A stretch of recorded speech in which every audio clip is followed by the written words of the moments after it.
የ17ኛ ሳምንት የእንግሊዝ ፕሪሚየር ሊግ የሳምንቱ የመጀመሪያ ጨዋታ በመሳሳት ሲደረግ ኒውካስልን ከቼልሲ ጋር ነበር ያገናኘው።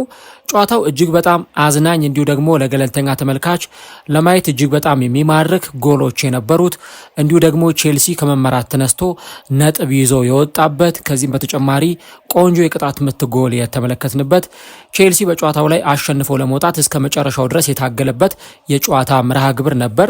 ቼልሲ ምናልባትም ጨዋታውን ቢያሸንፍ ኖሮ የበለጠ አሁንም ከመሪዎቹ ጋር ለመጠጋት ነጥቡን ባለበት ይዞ ማስቀጠል ይችል ነበር። ነገር ግን በዚህ ጨዋታ ላይ ባለማሸነፉ ምክንያት ይህንን ነገር ማድረግ አልቻለም። ስለዚህ ዘንድሮ ቼልሲ ለዋንጫ ይፎካከራል ወይስ አይፎካከርም፣ ይልቁንም ደግሞ ቼልሲ ለቶፕ ፎር ነው ወይ የሚጫወተው የሚለውን ጉዳይ በቀጣዮቹ ሳምንታት ላይ መመልከት ቢጠበቅብንም ነገር ግን ደግሞ በዚህ ጨዋታ ላይ 3 ነጥብ ይዞ አለመውጣቱ በቼልሲ በቀጣይ በሚኖረው ጊዜ ላይ ጥያቄ እንድናነሳ ያስገደደ ሆኗል። ከዚህ ባለፈ ግን ባሳለፍነው ሳምንት በታይንዌር ደርቢ ከሰንደርላንድ ጋር በተከናወነው ጨዋታ በራሱ መረብ ላይ ጎል አስቆጥሮ የነበረው ኒክ ቮልተማደ በዚህ ጨዋታ ላይ 2 ጎሎችን ለኒውካስል ዩናይትድ አስቆጥሯል። ጨዋታው እንዴት ነበር? ቼልሲ በጨዋታው ላይ ለማሸነፍ የጎደለው ምን ነበር? ቼልሲ በሁለተኛው አጋማሽ ላይ እንዴት ካምባክ ሊያሳይ ቻለ? ቀጣዮቹ ጨዋታዎችስ ለቼልሲ ምን አይነት ገጽታ ሊኖራቸው ይችላል? የሚሉትን ጉዳዮች እስከ ቪዲዮ መጨረሻ ድረስ ከኛ ጋር አብራችሁ ከቆያችሁ የምንነግራችሁ ይሆናል። ሰላም ጤና ይስጥልን። የተወደዳችሁና የተከበራችሁ ውድ የቻናላችን ተከታታዮች እንዴት ናችሁልን? እግዚአብሔር ይመስገን እኔ በጣም ደህና ነኝ። የምትገኙት አራዳ ሜዳ ኦፊሻል ዩቲዩብ ቻናላችን ላይ ነው። ለቻናሉ አዲስ ከሆናችሁ የዩቲዩብ ገጹን ሰብስክራይብ በማድረግና የሮል ምልክቷን በመጫን የቻናላችን ቤተሰቦች እንድትሆኑ የአክብሮት ግብዣችን ነው። ቪዲዮውን ደግሞ ስትጀምሩ ዩቲዩብ ፕሮግራሙን ለብዙዎች እንዲያደርሰው የእናንተን በብዛት ላይክ ማድረግ ይፈልጋል። ስለዚህ ቢያንስ ፕሮግራም በትንሹ 300 ላይክ እንዲኖረው እንፈልጋለን። እናም ሁላችሁም ፕሮግራሙን ስትጀምሩ ላይክ በማድረግ መጀመራችሁን አስታውሱ። የአራዳ ሜዳ ኮሜንታተር ተስፋ ወርቅ ሉል ሰገድ አብሬያችሁ ቆይታ አደርጋለሁ። ፈጣሪ ፈቅዶ በዚህኛው ፕሮግራማችን ላይ ዳግም ከእናንተ ጋር ተገናኝተናል። እንግዲህ በተከታታይ የተደረጉ ትልልቅ ጨዋታዎችን በትንታኔ የምንመለከታቸው ነው የሚሆነው ማለት ነው። በቀዳሚነት የምናየው የቼልሲንና እንዲሁ የኒውካስል ዩናይትድን ጨዋታ ነው። እንግዲህ ይህ ሳምንት በጣም ምርጥ ጨዋታዎች የሚያስመለክተን የጨዋታ ሳምንት ነው። ከነዚህ ምርጥ ጨዋታዎች ደግሞ መካከል አንዱ የኒውካስል ዩናይትድ እና እንዲሁ ደግሞ የቼልሲ ጨዋታ ቀዳሚውን ስፍራ ይይዛል። ጨዋታው የተከናወነው 9:30 ላይ ነው። የሳምንቱ የእንግሊዝ ፕሪሚየር ሊግ ቀዳሚው ጨዋታ ነው። እንግዲህ ቼልሲዎች ከተደራራቢ የጨዋታ ፊክስቸሮቻቸው መልስ ነው እንደገና ሌላ ከባድ ጨዋታ ለማድረግ ከሜዳቸው ውጪ የተጓዙት። በሳምንቱ አጋማሽ ከካርዲፍ ሲቲ ጋር ጨዋታቸውን አድርገው ነበር። በዛ ጨዋታ ላይ ሙሉ ለሙሉ እንደተመለከትነው ቋሚ 11ቸውን ቀይረው ነው ወደ ሜዳ የገቡት። ያንን ስንል ካይሴዶ በዛ ጨዋታ ላይ ተሳትፏል። ነገር ግን ኤቨርተኑ ጨዋታ ላይ ከተመለከትነው አሰላለፍ ሙሉ ለሙሉ ለውጥ አድርገው ነው አሰልጣኙ ወደ ሜዳ የገቡ የነበሩት። ስለዚህ ይሄንኛው ጨዋታ ላይ ደግሞ ቋሚ ተጫዋቾቻቸውን ወይም ደግሞ ቋሚ 11 ውስጥ የሚሰለፉ ተጫዋቾቻቸውን ወደ ሜዳ መመለሳቸውና እንዲሁ ደግሞ ቤስት 11 ውስጥ ማካተታቸው የሚጠበቅ ጉዳይ ነበር። በአሰልጣኝ ኤንዞ ማሬስካና በቼልሲ በኩል ስንመለከት ኮል ፓልመር ወደ ሜዳ ተመልሶላቸዋል። አሰልጣኙ ጥሩ ዜና አንዱ እሱ ነበር። ያው እንደሚታወቀው ኮል ፓልመርን አሁን በየ3 ቀኑ ማጫወት በጣም አስቸጋሪ ነው ለኤንዞ ማሬስካም ለቼልሲም። ስለዚህ ያለው አማራጭ ጉልበቱን እየቆጠቡ አንዳንድ ጨዋታዎች ላይ ተጫዋቹን በማሳረፍ ሪስክ ባለመውሰድ ከዛ ደግሞ በሌሎች የጨዋታ መርሃ ግብሮች ላይ በተለይ እንደዚህ ባሉ ወሳኝ ጨዋታዎች ላይ ተጫዋቹን የማሰለፍ ሂደትን ነው ሊከተሉ የሚችሉትና ይህ እንግዲህ በዚህኛው የኤንዞ ማሬስካ ስብስብ ውስጥ በተለይም ስለ ኮል ፓልመር ካነሳን ወይ ደግሞ የኮል ፓልመርን ሚናና አገልግሎት ካነሳን ቀድመን ልናነሳ የምንችለው ጉዳይ መሆኑን ማንሳት እጅግ በጣም አስፈላጊ ጉዳይ ይሆናል ማለት ነው። በባለፈው ካራቦ ካፕ ጨዋታ ላይ ሮበርት ሳንቼዝ ነበረ በፊሊፕ ጆርገንሰን ነበረ በቋሚነት የጀመረው። ስለዚህ እዚህ ጨዋታ ላይ ደግሞ ሮበርት ሳንቼዝ በቋሚነት ሲጀምር ተመልክተናል በሰማያዎቹ በቼልሲዎች በኩል። ለቼልሲ ቀደም ሲል እንዳነሳሁት ከባለፈው የጨዋታ መርሃ ግብር ሙሉ በሙሉ ለውጦች የተደረጉበትን የጨዋታ አሰላለፍን ተመልክተናል ማለት ነው። ከሳንቼዝ በተጨማሪ ኩኩሬያ፣ ቴርቮ ቻሎባ፣ ፎፋና፣ ማሎ ጉስቶ፣ ሬሲ ጄምስ፣ ሞይሰስ ካይሴዶ፣ ኮል ፓልመር፣ ጋርናቾ፣ ፔድሮ ኔቶ እና ዦ ፔድሮ በዚህ ጨዋታ ላይ በቋሚነት ጀምረዋል። ከጨዋታው ፊት በነበረኝ ትንታኔ ላይ እንደተናገርኩት ወይ ደግሞ ከጨዋታው ፊት በነበረው የፕሪማች ቆይታዬ እንዳነሳሁት ይህ ጨዋታ በዋነኝነት የኤስቴቫኦን መኖር ወይም ደግሞ እንደ ኤስቴቫኦ አይነት ታለንትና ክህሎት ያላቸውን ተጫዋቾች የሚፈልግ ጨዋታ መሆኑን ስናነሳ ነበር። ምክንያቱም ጨዋታው ይታወቃል፣ ግልጽ ነው። ኒውካስሎች በጣም አግሬሲቭ ናቸው፣ በጣም አደገኛ ናቸው። በእያንዳንዱ ሞመንት ፋውል የሚሰሩ ፋውለኛ ወይም ደግሞ ከባባድ የሆኑ ተጫዋቾች አሏቸው። ስለዚህ የሁለቱ ቡድኖች የመሃል ሜዳ ባትል እንዳለ ሆኖ በራሳቸው ጥረት ኢንዲቪዥዋል ብሪሊያንሳቸውን ተጠቅመው ጎል ማስቆጠር የሚችሉ ደግሞ ሜዳ ላይ በጣም ምርጥ ግልጋሎት መስጠት የሚችሉ ተጫዋቾችም ሜዳ ውስጥ እንዲኖሩም ጭምር ደግሞ የሚጠበቅ አንዱ ነገር ነው እና ያንን በተመለከተ እኔም እዚህ ጨዋታ ላይ ኤስቴቫኦ ቢኖር ሞር የተሻለ ነው፣ እዚህ ሜዳ ውስጥ የተጫዋች ቢገባ ሞር ለዚህ ቡድን የተሻለ ነገር መስጠት ይችላል የሚሉ ሀሳቦችን ሳነሳ ነበር። የመጀመሪያው አጋማሽ ላይ ለምሳሌ በተመለከትነው እንቅስቃሴ ማሎ ጉስቶ እንደውም ተበልጧል ሁሉ ማለት ይቻላል። በጣም በኤሪየል ዱዌሎች እንዲሁም ደግሞ በፊዚካሊቲ በሚጠይቁ የጨዋታው እንቅስቃሴዎች ላይ በጣም በብዙ ሁኔታዎች ተበልጦ የተመለከትንባቸውን ሂደቶች ነበር ያየ ነው። እንግዲህ ኒክ ቮልተማደ ያው የመጀመሪያውን ጎል አስቆጥሯል። ይህ ተጫዋች ዘንድሮ በተለይም አሌክዛንደር ኢሳቅን ተክቶ ወደዚህ ክለብ ከመጣ በኋላ በጣም ብዙ ጥያቄዎች ነበሩ። እንደው ይሄ ተጫዋች እንዴት ነው ከዚህ በኋላ ሊቀጥል የሚችለው? በዚህ ቡድን ውስጥ ምን አይነት ፐርፎርማንስ ሊያሳይ ይችላል? እውነት አሌክዛንደር ኢሳቅንስ ሊተካ ይችላል ወይ የሚሉ በጣም ብዙ ነጥቦች ሲነሱ ነበረ።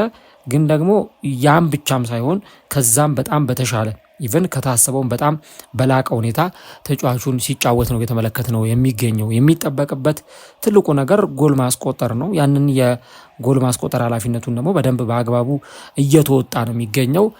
ቮልተማደ አሁን ምናልባት ከሌሎች ተጫዋቾችም ጋር ሳይቀር የሚነጻጸርበት ወይ ደግሞ ከሌሎች በጣም ትልልቅ የፊት መስመር ተጫዋቾች ጋር ስሙ ሊጠራ የሚችልበትን ጎል ነው ያስቆጠረው ቮልተማደ። እንዲሁ ሁለተኛውንም ጎል ደግሞ ሲያስቆጥር በጣም በሚያስገርም ሁኔታ ከመስመር ላይ የተሻገረለትን ኳስ ወደ ግብነት ቀይሮታል። ጎሉ ኦፍሳይድ ነው አይደለም በሚል በቪኤአር መታየት ነበረበት። በቪኤአር ከታየ በኋላ ግን ጎሉ ጸድቆ በመጀመሪያው አጋማሽ 2-0 ጨዋታቸውን እየመሩ ወጥተዋል። ለዚህ ጎል መቆጠር የአንቶኒ ጎርደን አሲስት በጣም የተዋጣለት ነበር። አንቶኒ ጎርደን በመጀመሪያው አጋማሽ እጅግ በጣም ልዩ ፐርፎርማንስን አሳይቷል። በተለይም ደግሞ ወደ ሳጥን ውስጥ የሚያሻግራቸው ኳሶች፣ ከዚህ በተጨማሪ ደግሞ ለኒክ ቮልተማደ የሚሰጣቸው ኳሶች ጣጣቸውን የጨረሱና ተጫዋቹ በቀላሉ ሊያስቆጥራቸው የሚችሉትን ኳሶች ነው ለመስጠት ሲሞክር የነበረው። ኢቭን ጎሉ ከተቆጠረ በኋላም ቢሆን እጅግ በጣም የተለየና በተለይ ለኒክ ቮልተማደ በቀላሉ ማስቆጠር የሚችላቸውን ኳሶች፣ የግብ ዕድሎች ለመፍጠር በጣም ሲሞክር እንደነበር ተመልክተናል። በዚህ ጨዋታ ላይ በተለይም በመጀመሪያው አጋማሽ እጅግ በጣም የሚያስገርም ፐርፎርማንስ ነበረ ያሳየው አንቶኒ ጎርደን። በመጀመሪያው አጋማሽ 4ኛው ደቂቃ ላይ የመጀመሪያውን ጎል ሲቆጠር ኒውካስሎች የነበራቸውን ለጎል የነበራቸውን የማጥቃት ሂደት በደንብ ተመልክተናል እና የመጀመሪያው አጋማሽ እንግዲህ ቼልሲ 2-0 እየተመራ ለረፍት ወደ መልበሻ ክፍል ያመራበት ነበረ። ከረፍት መልስ ግን በቼልሲ በኩል ደግሞ በጣም የተለየ የማጥቃት እንቅስቃሴን ተመልክተናል። እርሊ ነው ወደ ጨዋታው የተመለሱት። ሬሲ ጄምስ በ49ኛው ደቂቃ እጅግ በጣም አስገራሚ የቅጣት ምት ጎል አስቆጠረ። ጨዋታው 2-1 ቀጠለ። በኋላ ላይ ደግሞ ዦ ፔድሮ እንደዚሁ ጎል አስቆጥሮ ጨዋታው 2-2 በሆነ አቻ ውጤት ሊጠናቀቅ ችሏል ማለት ነው። ቼልሲ በሁለተኛው አጋማሽ እንዴት ካምባክ ሊያሳይ ቻለ፣ እንዴት ወደ ጨዋታው ሪትም ሊመለስ ቻለ የሚለውን ነገር ማንሳት እጅግ በጣም አስፈላጊ ይሆናል። ቼልሲ ጎል ማስቆጠር እንደዚህ አይነት አቅም ካለው ለምን በመጀመሪያው አጋማሽ ጎሎችን ማስቆጠር አልቻለም የሚሉ ነጥቦችን ልናነሳ እንችላለን። እንግዲህ ምናልባት ለብዙዎቹ የመጀመሪያውን አጋማሽ የተመለከቱ ሰዎች እንደው ካምባክ ያሳይ ይሆን የሚል አይነት ጥርጣሬም ሊያድርባቸው ይችላል እና ይህ ብዙም የሚያስገርም ነገር አልነበረም። ምክንያቱም ቼልሲዎች ሰከንድ ቦሎችን ያጡ ነበር በቀላሉ። እንዲሁ ደግሞ ኳሶችንም ሲነጠቁ እንመለከታለን። እንዲሁ ደግሞ በእያንዳንዱ ዱዌሎች ላይ በአየር ላይ ዱዌሎች፣ በመሬት ላይ ዱዌሎች ላይ እንደዚሁ የበላይነት ሲወሰድባቸው ስናይ ነበር። ከዛ ቅድም የነገርኳችሁ ደግሞ እንደው የኤስቴቫው መኖር እዚህ ጨዋታ ላይ በጣም ያስፈልግ ነበር ብዬ ያነሳሁት ከኮል ፓልመርም ቼልሲዎች ብዙ ያላገኙት የፈጠራ ልዩነት ፈጣሪነት በዚህ ጨዋታ ላይ በጣም ያስፈልግ ነበር። ታዲያ በሁለተኛው አጋማሽ ግን እንዴት ለውጦች ሊደረጉ ቻሉ ብለን ካልን እንግዲህ የማሎ ጉስቶ ተቀይሮ መውጣትና የኤንዞ ፈርናንዴዝ ተቀይሮ ወደ ሜዳ መግባት ቼልሲ ከዛ በኋላ በሁለተኛው አጋማሽ በጣም ምርጡን ቼልሲ እንድንመለከት አድርጎናል። ቅድም እንደነገርኳችሁ ማሎ ጉስቶ በመጀመሪያው አጋማሽ በጣም ጨዋታው የከበደው ተጫዋች ነበረ። በጣም ጨዋታው ፊዚካሊቲ የሚጠይቅ ነው። የመሃል ሜዳውም ብንመለከት በጣም ጠንካራ የሆኑ ተጫዋቾች አሉ። ሳንድሮ ቶናሊ በዚህ ጨዋታ ላይ ተመልክተናቸዋል። በጣም ጠንካራ የሆነ የአማካይ መስመር ላይ የነበሩ ተጫዋቾች ናቸው። ብሩኖ ጊማሬሽ አይነት ተጫዋቾች እንደዚሁ በዚህ ቦታ ላይ ለቼልሲ ተጫዋቾች እጅግ በጣም ፈታኝ ነበሩ። ስለዚህ እንዲህ አይነት ፐርፎርማንስ የሚያሳዩ ተጫዋቾች ባሉበት የአማካይ መስመር ላይ የተሻለ ሆኖ ካልቀረቡ በስተቀረ ወይም ደግሞ የተሻለ የግብ ዕድል የሚፈጥሩ ተጫዋቾች ከሌሉ በስተቀር እጅግ በጣም አስቸጋሪ ሊሆን ይችላል እና በተለይ የአማካይ መስመሩ ላይ የኤንዞ ፈርናንዴዝ መጨመር የበለጠ የመሃል ሜዳው ከበድ እንዲል ጠጠር እንዲል በፊዚካሊቲ ረገድ ቼልሲ በጣም ተቸግሮ ነበር እና በፊዚካሊቲ ረገድ በጣም ጠንካራ የሆነው ተጫዋች ወደ ሜዳ እንዲገባ አስችሎታል እና በጣም ኤርጀንት የሚባል ቅያሪ ነበር እንግዲህ አሰልጣኙ በሁለተኛው አጋማሽ በጥቂት ደቂቃዎች ውስጥ ያደረጉት። ያም ደግሞ ጆዋ ፔድሮ ጎል እንዲያስቆጥር አድርጎታል ማለት ነው። የሮበርት ሳንቼዝ ረጅሙን ኳስ ተመልክተናል። እንግዲህ በጣም የሚያስገርም ረጅም ኳስ ነበረ ያሻማው። ጆዋ ፔድሮን አለማድነቅ አይቻልም። በራስ መተማመኑ ኳሱን ይዞ የገባበት ሂደት እጅግ በጣም የተለየ ነበርና ኳስና መረብንም ጭምር ሊያገናኝ ችሏል ማለት ነው እና ኒውካስል በተለይም እንዲህ አይነት ጨዋታዎች ላይ ቀድሞ ጎል ካስቆጠረ ኒውካስል ላይ ጎል ማስቆጠር አስቸጋሪ ሊሆን እንደሚችል ይነገራል። ግን ኒውካስል የዘንድሮ ጸባዩ እንደዚህ ነው። ቻምፒየንስ ሊግ ላይም ሆነ በፕሪሚየር ሊግ ላይ በሚያከናውናቸው ጨዋታዎች ላይ እየመራ ጨዋታዎችን ሉዝ ያደረገባቸውን ጨዋታዎች እንደነበሩ ተመልክተናል። ኢቭን ከተለያዩ ተጋጣሚዎች ጋር ያደረጋቸውንም ጨዋታዎች ስትመለከቱ በተለይ ትልልቅ ጨዋታዎችን ሲያደርጉ የሆነ ጨዋታ ላይ ሊመሩ ይችላሉ። ከዛ ግን ያንን መሪነት ለማስጠበቅ ሲቸገሩ እንመለከታለን። አንድ በዚህ ዕለት ውስጥ የምንመለከተው ኒውካስል ዩናይትድ ያለውን የጎል መሪነት እንዳያስጠብቅ ምክንያት የሚሆነው በጀመሩበት ቴምፖ እና ኢንቴንሲቲ መቀጠል አለመቻላቸው ነው። በጣም በፍጥነት ነው የሚጫወቱት። በተለይ በመጀመሪያዎቹ 15-20 ደቂቃዎች አካባቢ ፈጣን የሆኑ ማጥቃቶችን ያሳያሉ። በጎል ማስቆጠር ረገድም ሊሳካላቸው ይችላል። ጎሎችን ሊያስቆጥሩ ይችላሉ። ያ ሁሉ ችግር በኒውካስል በኩል አይነሳም። ችግሩ ግን ከዛ በኋላ ነው። በዛ ፍጥነት ልክ 80-90 ደቂቃ ሙሉ ይጫወታሉ ወይ የሚለው በጣም አጠያቂ ጉዳይ መሆን ይችላል እና እንዲህ አይነቱ ሁኔታ እንግዲህ በጣም በቀላሉ ቡድኑን እንዲፍረከረክ እድል የሚሰጥ ጉዳይ ነው የሚሆነው። በዛ ምክንያት እንግዲህ በመጀመሪያው አጋማሽ ይዘውት የነበረውን ውጤት አሳልፈው ለቼልሲ ሰጥተዋል ማለት ነው።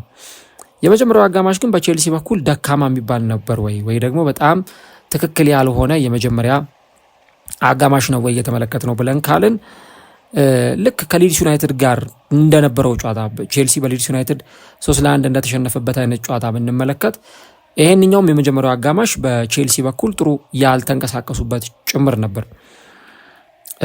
የፎፋናና የቻሎባ በሴንተር ባክ ቦታ ላይ መጫወቱ ወይም የሁለቱ ተጫዋቾች በአንድ ቦታ ላይ በሴንተር ባክ ቦታ ላይ ተጣምሮ መጫወት ቡድኑን የተረጋጋ መከላከል እንዲኖረው በጣም ስቴብል የሆነ መከላከል እንዲኖረውም ጭምር እድል የሚሰጥ አይነት ነገር ሆኖ እንመለከተዋለን። ግን ደግሞ የቮልተማደን እንቅስቃሴዎች ለመቆጣጠር እጅግ በጣም ተቸግረው እንደነበር አይተናል። ሳጥን ውስጥ ቮልተማደ በተገኘባቸው የኳስ ቅጽበቶች ሁሉ እድሎች ከተፈጠሩለት ተጫዋቹ ምን ሊያደርግ እንደሚችል ይታወቃል። ቮልተማደ በቃ ይሄ ትራዲሽናል የሚባል የአጥቂ መስመር ተጫዋች ነው። በተለይ በሆኑ ሞመንቶች ወይ በሆኑ አጋጣሚዎች የሆኑ የግብ እድሎች የግብ ቻንሶች የሚያገኝ ከሆነ እነዛን ቻንሶች ከመቀየር ወደ ኋላ አይልም እና ቼልሲ በመጀመሪያው አጋማሽ የነበረው መከላከል እንደታሰበው ጥሩ ነው የሚባል አይነት አልነበረም። አንዱ ነገር እሱ ነው። ምክንያቱም ቮልተማደን የሚያክል በጣም ግዙፍ አጥቂ 2 ሜትር የሚረዝም የፊት መስመር ተጫዋች በእንደዚህ አይነት የጨዋታ መርሃ ግብር ላይ ኮንትሮል አለማድረግ እጅግ በጣም አስቸጋሪ ሊሆን ይችላል። ማሎ ጉስቶ ቢጫ ካርድ ተመልክቷል። አሌሃንድሮ ጋርናቾ ቢጫ ካርድ ተመልክቷል። የተጫዋቾች ቢጫ ካርድ መመልከት ደግሞ በሁለተኛው አጋማሽ በጣም በተረጋጋ ሁኔታ እንዳይጫወቱም ጭምር ሊያረጋቸው ይችላል እና የመጀመሪያው አጋማሽ የቼልሲ እንቅስቃሴ ኢቭን ከቁጥራዊ መረጃዎች ጋር ብትመለከቱት ወይም ከብዙ ነገሮች ጋር ብታዩት ቢያንስ ሁለተኛው አጋማሽ ላይ ከተመለከትነው ቼልሲ አንጻር የመጀመሪያው አጋማሽ ብዙም ይሄ እንደው የሚያስደስት ለደጋፊዎችም የሚያስደስት እንዲሁ ደግሞ ለቡድን አሰልጣኙ ለኤንዞ ማሬስካም ቢሆን በቃ በጣም ደስተኛ ሆነው በዚህ ጨዋታ ላይ እንደው የመጀመሪያው አጋማሽ ላይ ጎል ብቻ ነው ያላስቆጠር ነው እንጂ እንቅስቃሴያችን ጥሩ ነው ብለው እንዲናገሩ አፋቸው ሞልቶ እንዲናገሩ የሚያስችላቸው ነው ለማለት በጣም ይቸገራሉ። ለመጫወት ሲሞክሩ ነበር፣ ጎል ለማስቆጠር ሲሞክሩ ነበር። ግን ያ ሁሉ ሙከራቸውና እንቅስቃሴያቸው በታሰበው ሁኔታ ልክ አልነበረም ሲቀጥል የነበረውና በተለይ የመጀመሪያው አጋማሽ ላይ የነበረው የቡድኑ እንቅስቃሴ ሁለተኛው አጋማሽ ላይ ከነበረው ጋር ሲነጻጸር በቼልሲ በኩል የተወሰኑ መቀዛቀዞችን ያየንበት ነበር። በተለይ በመከላከሉ ረገድ አንቶኒ ጎርደን እንደ ልቡ ነው በቃ ሲሮጥ የነበረው፣ እንደ ልቡ የግብ ዕድሎችን ለመፍጠር ሲሞክር ነበረ። እነዛ ሁኔታዎች በመጀመሪያው አጋማሽ ላይ በተወሰነ መንገድ ቡድኑን እክል የፈጠሩበት ጉዳዮች ሆኖ ነው የተመለከትነው። ኢቨን ራሱ በጣም ተጽዕኖ ፈጣሪ የሆኑ እና ደግሞ ከባባድ የሆኑ ኳሶችንም ለቡድን ተጫዋቾቻቸው የማሻገር ለቡድን ተጫዋቾቻቸው የመስጠት ሁኔታንም ጭምር ስናይ አልነበርም። ይህንን ነው በቼልሲ በኩል ልናነሳ የምንችለው። የሚገርመው ትላንትና በሰራሁት ፕሮግራም ላይ አድማጮች አንድ አስተያየትም ሲሰጡ ነበር። እኔ ቼልሲ በቶፕ 4 ውስጥ በቻምፒዮንነት ፉክክር ውስጥ ይቆያል ወይ የሚል ነገር ሳነሳ ነበር እና የተወሰኑ አድማጮች ቼልሲ አሁን ለዋንጫ ከመፎካከር ይልቅ ቶፕ 4 ላይ ለመጫወት ወይ ደግሞ 4ኛ ደረጃን 3ኛ ደረጃን ይዞ ለማጠናቀቅ ነው የሚጫወተው የሚሉ አይነት ነጥቦችን ሲያነሱ ነበር እና አሁን በተወሰነ መንገድ የቼልሲ ደጋፊዎች የሚያነሱትን ሀሳብ እኔ እጋራለሁ። ምክንያቱም አሁን ቼልሲ እንግዲህ ባለው ሁኔታ ከመሪው አርሰናልም እያፈገፈገ እየራቀ የመጣበትን ሂደት እየተመለከተ እንገኛለን። እኔ ቼልሲ ያለፉትን ዓመታት የፕሪሚየር ሊግ ቡድን ተሰርቷል ብዬ አላምንም። ቼልሲ ለመጨረሻ ጊዜ ፕሪሚየር ሊግን ሲያሸንፍ የተመለከትነው በአንቶኒዮ ኮንቴ ስር ነው። በአንቶኒዮ ኮንቴ ስር በጣም ምርጥ የሚባል ጊዜን አሳልፈው የዛን ዓመት ዋንጫ ሲያሸንፉ እናስታውሳለን። በጣም በትልቁ ደግሞ ምርጥ የሚባሉ ተጫዋቾችም የዛ ስብስብ አካል ነበሩ። ለምሳሌ እነ ዲዮጎ ኮስታን እናነሳለን። እንዲሁ ደግሞ ከዛ በተጨማሪ የነ ኑጎሎ ኮንቴ አስተዋጽኦ እጅግ በጣም ከፍተኛ ነበር። ሜዳ ላይ ለዚህ ቡድን የተሻለ ዴሊቨሪዎችን መስጠት የሚችሉ ተጫዋቾች እንደነበሩ ይታወቃል እና ብዙ ነው ለፕሪሚየር ሊግ ያንን ፐርፎርማንስ ለማሳየት ኢቭን ያ ስብስብ የኤፍ ኤ ካፕ ፍጻሜ የደረሰ ቡድን እንደሆነም የምናውቀው ነው። የኤፍ ኤ ካፕ ፍጻሜ ደርሶ በአርሰን ቬንገሩ አርሰናል ነው የተሸነፈውና በጣም ምርጥ ተጫዋቾች የነበሩበት እንደ ቡድን ደግሞ ልምድ ያላቸው ተጫዋቾችም የበዙበት ነው። ይህንኛው የቼልሲ ቡድን ግን ምናልባት እንደነ ሬሲ ጀምስ አይነት በጣም ቆፍጠን ያሉ ተጫዋቾችን ካላነሳን በስተቀረ አብዛኞቹ ማለት በሚቻል ሁኔታ ወጣቶች የቼልሲ ቡድን በጣም ወጣትና አቬሬጁን እንኳን ብናየው ወጣት ከሚባሉ የፕሪሚየር ሊጉ ስብስቦች መካከል አንዱ ነው። ስለዚህ ልምድ ያላቸው ተጫዋቾች እዚህ ቡድን ውስጥ በጣም ያስፈልጋሉ። ልምድ ካላቸው ተጫዋቾችን ባሻገር ደግሞ ቢያንስ በቡድን ውስጥ ወጥ የሆነ ፐርፎርማንስ ልንመለከት ይገባል። በየሳምንቱ ቼልሲን እርግጠኛ ሆነን አይ በዚህ ጨዋታ ላይ ያሸንፋል ብለን እንዳንናገር የሚያደርጉም በጣም ብዙ ነገሮች አሉና ቼልሲ ምናልባት አላውቅም እንግዲህ ከዚህ በኋላ በፕሪሚየር ሊጉ ምን ሊፈጠር እንደሚችል፣ ግን ቢያንስ በቀጣዮቹ ጊዜያት ላይ ይህንን ቡድን በተመለከተ የሆኑ ማሻሻዎች ወይም ለውጦች ይፈልጋሉ። የሚመጡት ተጫዋቾችም ለዛ ለፕሪሚየር ሊጉ በደንብ መፎካከር የሚችሉ አይነት ተጫዋቾች መሆን ይጠበቅባቸዋል እና ቼልሲ ኢቭን ለፕሪሚየር ሊጉ ዋንጫም ሲፎካከር ከተመለከት ነው በጣም ቆየት ያልንበትም ጊዜ ነው ያለው። ስለዚህ ቼልሲ ከፕሪሚየር ሊጉ ዋንጫ ከተራራቀ 8 ዓመታት አልፎታል። ያንን ታሪክ በየትኛው የውድድር ዓመት ይቀለብሰዋል ወይ የሚለውንም ነገር እንደዚሁ አብረን የምናየው ነው የሚሆነው። ግን ቶፕ 4 ላይ ቼልሲ ዘንድሮ ቶፕ 4ን እንዲያጣ በፍጹም አይጠበቅም። በደጋፊዎችም በኩል ያ አይፈለግም። ዘንድሮ ቶፕ 4ን ማሳካት በቻምፒየንስ ሊግ ቦታ ላይ ማጠናቀቅ እጅግ በጣም አስፈላጊ ነገር ነው። ምናልባት እንግዲህ ቼልሲ በቶርናመንት ውድድሮች እንደ ኤፍ ኤ ካፕ፣ ካራቦ ካፕ፣ ቻምፒየንስ ሊግ ባሉ ውድድሮች ላይ እንግዲህ እስከ ረጅም ርቀት በመጓዝ ዋንጫዎችን ሲያሸንፍና ሲያነሳ ልንመለከት እንችላለን። ግን ከአንቶኒዮ ኮንቴ ጀምሮ የቼልሲን ስብስብ ለሚያውቀው አንድ ሰው እርግጠኛው ነው መናገር የሚቻለው ቼልሲ በሊጉ የዋንጫ ፉክክር ላይ እንዲቆይ እና ደግሞ በሊጉ ላይ እንዲፎካከር በባለፈው ዓመት እኮ መሪ መሆን የሚችሉበትን እድል ሁሉ አግኝተው ነበረ። በዚሁ በቦክሲንግ ዴይ አሁን በምንገኝበት ወቅት ላይ የዛሬ ዓመት ያንን ጥሩ እድል አግኝተው ነበረ። ምናልባት አስታውሳለሁ እንደውም ጨዋታውን ኤቨርተንን ቢያሸንፉ ኖሮ አንደኛ ደረጃ ላይ ሁሉ መቀመጥ ይችሉ ነበር። ግን አሰልጣኙ ስለ ዋንጫ ሲጠየቁ ገናነን በሊቨርፑል በአርሰናል ደረጃ ለመቀመጥ ገናነን የሚሉ አይነት አሴቶችን ነው ሲሰጡ የነበሩትና እነዚህ አይነት አሴቶችን መስጠታቸው ራሱ በጣም በብዙ ሰዎች ቅሬታ ሲቀርብበት እንደነበረ የምናስታውሰው ነው። ለቼልሲ ነገሮቹ ወጣ ገባ ሆኖ እየቀጠሉ ነው። ፕላስ ግን ዘንድሮ እኔ በቼልሲ ተጫዋቾችም በአሰልጣኙም እንዲህ ነው ብሎ ራሱ ቅሬታ ለማቅረብ በጣም ያስቸግራል። ምክንያቱም አምና 64 ጨዋታ ያደረገ ስብስብ ነው። የዓለም የክለቦች ዋንጫን፣ ኮንፈረንስ ሊግን በጣም ትልልቅ ጨዋታዎችን ያደረገ ስብስብ ነው እና ይህንን ስብስብ ደግሞ ለምን ፕሪሚየር ሊግ ዋንጫ አይፎካከርም ወይ ደግሞ እንዲህ አያደርግም ብለን መውቀስ በራሱ እጅግ በጣም አስቸጋሪ ይመስለኛል። ምክንያቱም ገና ብዙ ሳምንታት ይቀራሉ። ተጫዋቾቹ ላይ ድካም አለ። እነ ኮል ፓልመርን በበቂ ሁኔታ ማግኘት አልተቻለም። እንደነ ስቴቫው አይነት ተጫዋቾች ጉዳት ላይ ሆነው እየተመለከትን እንገኛለን። አሁን እንግዲህ ቼልሲ ሊቨርፑል መጣው እያለው ነው። ሁለቱም እኩል 29 ነጥቦችን አስመዝግበዋል። ሰንደርላንድ 27 ነጥቦች አሉት። ዩናይትድ 26 ነጥቦች የያዘ ቡድን ነው።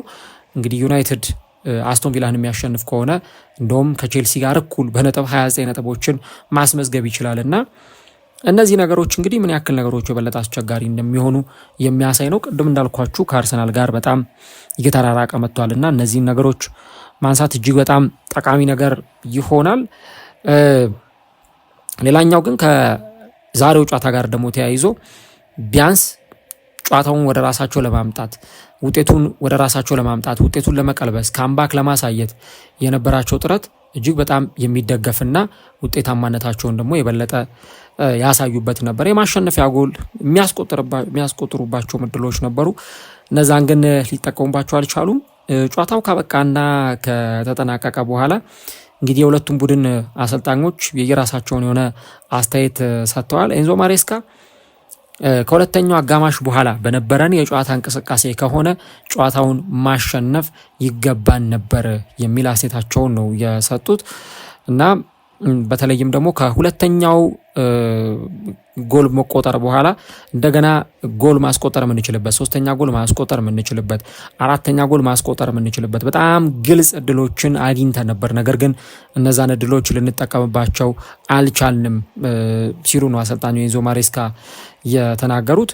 ኢቭን ባርነስም በጣም ጥሩ የጎል ማግባት አጋጣሚ አግኝቶ ነበር። ነገር ግን ባርነስ ያንን የጎል ማግባት አጋጣሚም እንዳልተጠቀመበት በኒውካስል በኩል አንስተዋል። እሳቸውም በዚህ ጨዋታ ላይ በጣም ቁልፍ የነበረው ነገር በመጀመሪያው አጋማሽ ላይ ጎሎች በእኛ ላይ መቆጠራቸው ነው። እናም ገና በጨዋታው መጀመሪያ 3-4 ደቂቃዎች ላይ ነው ጎል የተቆጠረብን እና ለየትኛውም ቡድን ቢሆን በመጀመሪያው አጋማሽ 2 ጎል ተቆጥሮበት ወደ ጨዋታው ለመመለስ ካምባክ ለማሳየት እጅግ በጣም አስቸጋሪ ይሆናል እና ምናልባት በመጀመሪያው አጋማሽ የተሻሉ ነገሮችን ማድረግ ብንችል ኖሮ 3 ነጥብ ይዘን መውጣት የሚያስችለንን ውጤት እናስመዘግብ ነበር የሚል ሀሳባቸውን ነው የሰጡት። ያለፉት ሳምንታት የተወሳሰቡ አልነበሩም። ሳምንቱ ጥሩ ነበረ። ኤቨርተንን አሸንፈናል፣ ካርዲፍን አሸንፈን ወደ ቀጣዩ ዙር አልፈናል።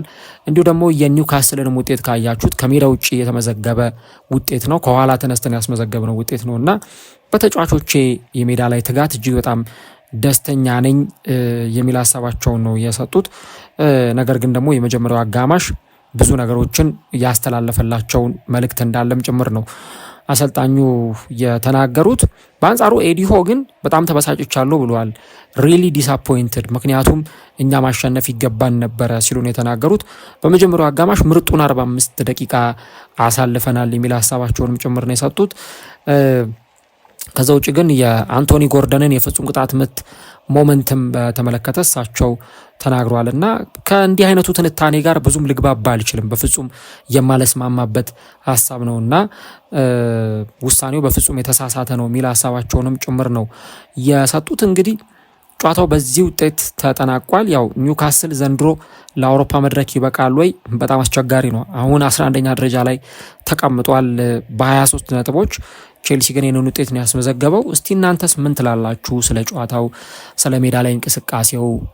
ቼልሲ ቶፕ 4 ላይ ይፎካከራል ወይስ ደግሞ ለዋንጫው ነው ከዚህ በኋላ በሚቀጥሉት ሳምንታት ሲፎካከር የምንመለከተው የሚለውን ኮሜንት ላይ የገባችሁ ሀሳቦቻችሁ ልጽፉልን እንችላላችሁ። እጅግ በጣም አዝናኙ ጨዋታ ቼልሲ ካምባክ ያሳየበት ጨዋታ ግን በአቻ ውጤት ተጠናቆ ሁለቱም ቡድኖች አንዳንድ ነጥብ ተካፍለው ከዚህ ጨዋታ ወጥተዋል ማለት ነው። እንግዲህ ቼልሲ የአንድ ሳምንት ረፍት አለው ካራቦ ካፕን ስለተጫወተ። በቀጣይ ሳምንት ደግሞ ወሳኝ የሆነውን ጨዋታውን ከአስቶን ቪላ ጋር በሜዳው ስታምፎርድ ብሪጅ የሚያከናውን ይሆናል።